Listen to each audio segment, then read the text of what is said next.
Yes. Good morning, ladies and gentlemen. Today, my teammate and I will be talking about whether or not Charlie Kirk deserved all the hate he got.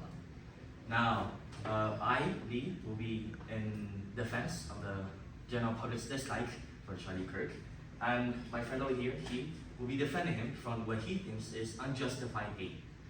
In case you've been living under a rock and do not know who Charlie Kirk is one of the most noteworthy and influential individuals within the Republican side of the internet.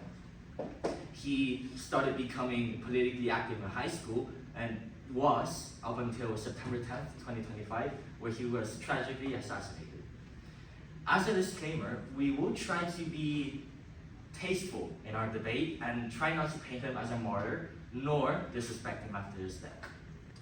With that out of the way, I think that the inflammatory and very much controversial comments that he made warrant his hate. Comments such as, the Civil Rights Act of 1964 was a mistake, or I wouldn't trust a black pilot to fly a plane on, clearly paint him as a bigot and a racist, especially against people who he himself calls prowling blacks. Crazy work. Furthermore, he was also very strongly against LGBTQ rights, even going as far as to say that stoning LGBTQ people is the perfect law. Great man.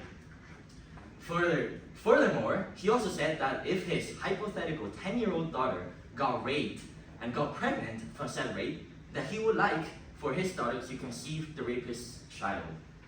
Clearly, his far-right, very rigid, and very much unchanging and old-fashioned beliefs and ideas wouldn't exactly make him popular in a world which, if nothing, constantly changes.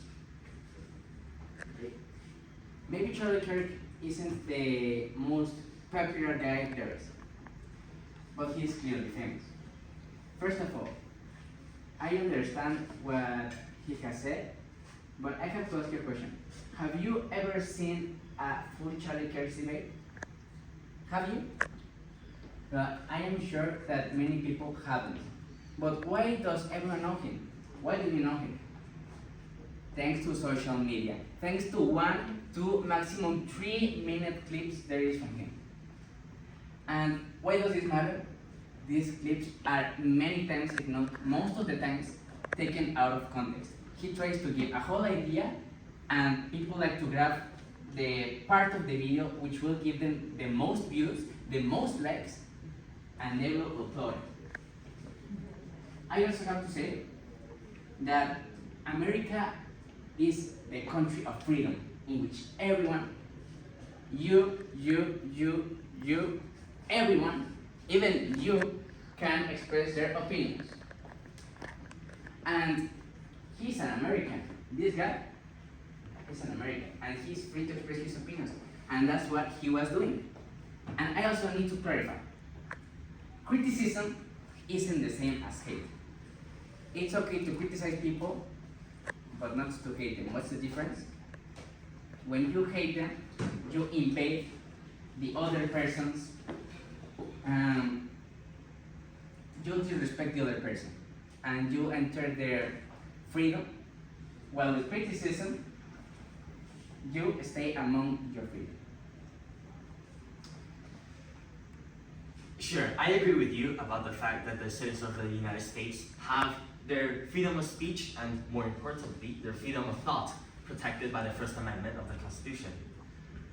In the same way that this Constitution should be able to protect you when you say, I do not like hot dogs, it should also be able to protect you when you say, fuck you, to anyone whose values do not align with your values, or to anyone whose moral and ethical compass does not align with yours.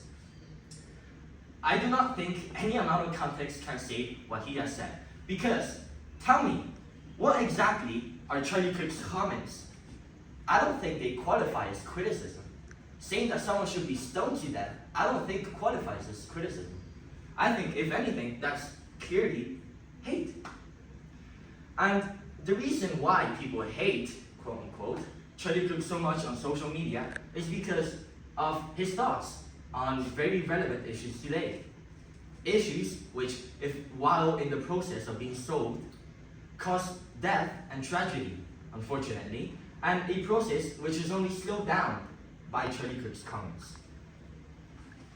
Yes, you are totally right. Many of his opinions were maybe not the best ones. However, I believe that in politics, everyone should have a voice. And there should be someone representing everyone's voice.